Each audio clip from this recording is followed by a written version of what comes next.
Imaginez que vous marchiez seul dans une rue abandonnée à minuit.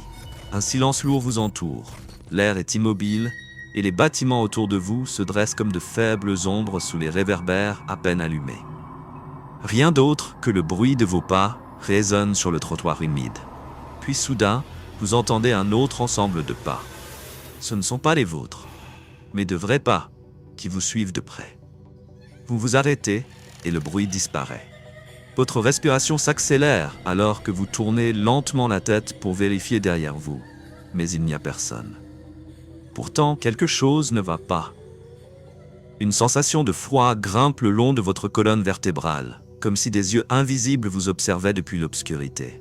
Puis, de nulle part, le son des sirènes de police déchire la nuit, approchant à une vitesse folle. Les lumières rouges et bleues clignotent contre les bâtiments environnants, tandis que vous restez figé, regardant les voitures de police se précipiter vers une ruelle voisine. Quelque chose se passe. Quelque chose de dangereux. Quelque chose que vous n'étiez pas censé voir. Il y a plusieurs années, dans une petite ville entourée de forêts, le département de police reçut un appel de détresse mystérieux. L'appelante était une femme, sa voix tremblante, désespérée. Elle haletait, comme si elle fuyait quelque chose. Elle parvint à dire une seule phrase. « Il est là. Il sait tout, personne ne peut l'arrêter. » Puis, le silence. Lorsque la police retrassa l'origine de l'appel, ils découvrirent qu'il venait d'une vieille maison dans le quartier industriel abandonné. L'endroit était infâme parmi les habitants. Maudit, disait-il, où des incidents étranges s'étaient produits pendant des années. Lorsque les premières unités de police arrivèrent à l'adresse, elles ne trouvèrent rien. Pas de lumière, pas de mouvement, pas de bruit. Tout semblait mort. Mais sur la porte d'entrée, quelque chose de sinistre. La porte était légèrement ouverte, et au milieu de l'embrasure, un téléphone était posé par terre, son écran encore allumé. Il affichait un seul message. « Vous êtes trop tard ». Ils poussèrent la porte prudemment. Ce qu'ils trouvèrent à l'intérieur était bien pire. L'air épais et poussiéreux remplissait l'espace, des meubles brisés étaient éparpillés, et les murs portaient de profondes éraflures, comme si quelqu'un avait essayé de s'échapper ou peut-être de laisser un message. Et sur le sol, des empreintes faibles traînaient à l'intérieur, comme si quelqu'un avait été traîné. Puis, en un instant, toutes les lumières s'éteignirent. L'obscurité engloutit tout. Un bruit sourd résonna du dernier étage, puis la claque d'une porte. Les officiers levèrent leurs armes, avançant prudemment. En montant les escaliers, chaque marche craquait sous leur poids, comme si la maison elle-même respirait. Au bout du couloir, une porte était entr'ouverte. Derrière, une obscurité totale. Un officier s'avança, poussa la porte, mais dès que sa lampe de poche éclaira l'espace, il n'y avait rien. Juste une pièce vide. Puis, soudainement, la radio de l'officier grésilla, suivie d'un étrange bruit de respiration. Et puis, en mots lents et déformés, « Vous n'auriez pas dû venir ». Puis un cri. Mais ce n'était pas de la radio. Il venait de l'extérieur. Un des officiers se précipita vers la fenêtre et vit son collègue dans la rue, immobile, fixant quelque chose dans l'obscurité. Lorsqu'ils coururent vers lui, il ne dit pas un mot. Il leva seulement sa main tremblante et désigna l'extrémité de la ruelle, où une voiture noire se tenait, son moteur en marche, mais personne n'était derrière le volant. Avant qu'il ne puisse s'approcher davantage, la voiture partit soudainement à toute vitesse. Un officier cria dans la radio. « Nous avons un suspect. En poursuite maintenant. » Les voitures de police prirent en chasse du mystérieux véhicule, leur lumière traversant la nuit, moteur rugissant. Le conducteur inconnu se déplaçait de manière surnaturelle, comme s'il connaissait chaque rue, chaque ruelle. Presque comme s'il les menait quelque part. Après 20 minutes de poursuite, il les guida vers une zone industrielle abandonnée, où il s'arrêta enfin dans une ruelle sans issue. La voiture s'arrêta brusquement. La police l'entoura, armes à la main. Mais en s'approchant, il n'y avait personne à l'intérieur. Les portes étaient grandes ouvertes, le moteur toujours en marche, et les sièges étaient vides. Mais la partie la plus terrifiante était ce qu'ils trouvèrent sur le siège arrière, une petite boîte. Lorsqu'ils l'ouvrirent, ils trouvèrent à l'intérieur une caméra, diffusant un direct. Et sur l'écran, une vidéo était en cours, venant de l'intérieur de l'une des voitures de police. Quelqu'un était dans leur véhicule de patrouille, les observant. Avant qu'ils ne puissent réagir, le téléphone à côté de la caméra envoya un message automatique à un des officiers. L'équipe regarda l'écran, lisant les seuls mots affichés. Ce n'est que le début. Puis la caméra s'éteignit. Le lendemain, un des officiers présents cette nuit-là disparut. Il ne revint tout simplement jamais chez lui. Aucune trace n'a été retrouvée. Tous ses effets personnels étaient en place, même le téléphone qui avait reçu le message avait disparu aussi. 2 jours plus tard, les officiers restants reçurent une enveloppe mystérieuse au poste de police.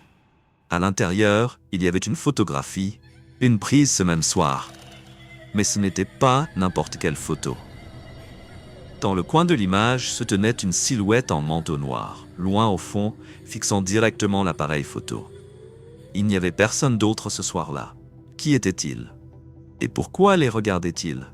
Des semaines plus tard, l'affaire fut officiellement classée. L'officier disparu ne fut jamais retrouvé. Aucune preuve n'expliquait ce qui s'était passé. Mais, un par un, tous les officiers ayant travaillé sur l'affaire démissionnèrent. Ils quittèrent la ville comme s'ils fuyaient quelque chose qu'ils ne pouvaient nommer.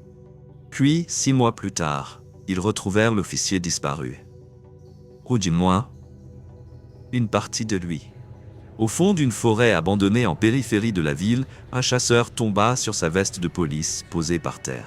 Dans la poche, son téléphone était resté. La batterie fonctionnait encore, et à l'écran, il y avait un dernier enregistrement vocal non ouvert. Lorsque les enquêteurs l'écoutèrent, ils entendirent ces derniers mots avant sa disparition. Sa voix était faible, tremblante, comme s'il se cachait. « Il n'est pas humain. Ne le suivez pas. N'ouvrez pas la porte. Ne... » Puis le silence, et puis un rire lent, glaçant, inhumain. L'enregistrement s'arrêta. Une semaine plus tard, un des anciens enquêteurs reçut un message anonyme. Il contenait seulement 3 mots. « Ce n'est pas fini ». Au début, ils le considérèrent comme une blague cruelle. Mais ça ne s'arrêta pas là. 2 jours plus tard, l'enquêteur se réveilla pour découvrir quelque chose d'étrange. Sa fenêtre était ouverte, bien qu'il soit certain de l'avoir fermée avant de se coucher. Et sur son bureau, quelque chose était apparu pendant la nuit. Une enveloppe noire sans marque. D'une main tremblante, il l'ouvrit, en sortant la seule photographie à l'intérieur. C'était une photo de sa porte d'entrée, prise avec une clarté étrange, comme si le photographe s'était tenu là cette même nuit. Dans le coin inférieur de l'image, un message avait été griffonné d'une écriture irrégulière. « Tu es le suivant ». L'enveloppe tomba de ses mains alors que son cœur battait violemment. Ce n'était plus juste des messages cryptiques ou des coïncidences étranges. Quelqu'un l'avait observé. Quelqu'un avait été assez proche pour prendre cette photo sans qu'il ne le remarque. Il tenta d'appeler la police, mais il ne pouvait expliquer ce qui se passait sans paraître fou. Qui relierait un étrange message texte à une photo laissée à minuit? Et qui croirait que tout cela était lié à cette vieille affaire? Mais ce n'était que le début. La nuit suivante, quelque chose d'encore plus terrifiant se produisit. Il se réveilla au bruit de chuchotements. Pas de l'intérieur de sa maison, mais de la télévision. Bien qu'elle fût éteinte, l'écran était allumé, montrant rien d'autre que l'obscurité, tandis que les chuchotements devenaient de plus en plus forts, presque comme si quelqu'un parlait à travers le statique. Lorsqu'il s'approcha, sa respiration se bloqua dans sa gorge. L'écran noir reflétait son environnement, mais il y avait quelque chose qui ne devait pas être là. Une grande silhouette, debout à l'entrée, le regardant silencieusement. Il se retourna instantanément, mais il n'y avait personne. Lorsqu'il se tourna à nouveau vers la télévision, l'écran avait changé. Il n'était plus noir. Il montrait un flux en direct. Un flux venant de l'intérieur de sa propre maison. Dans un coin de l'écran, il se vit lui-même, debout devant la télévision. Et dans un autre coin de la pièce, quelque chose bougeait. À ce moment-là, tout devint noir. Les minutes qui suivirent furent un flou. Mais lorsque le soleil se leva, il se retrouva encore là, assis sur le sol, trempé de sueur, tremblant, la télévision éteinte. Mais il n'était pas seul. Sur la table devant lui se trouvait une nouvelle enveloppe. À l'intérieur, une photo toute fraîche. C'était une photo de lui assis là dans le noir, et derrière lui quelque chose.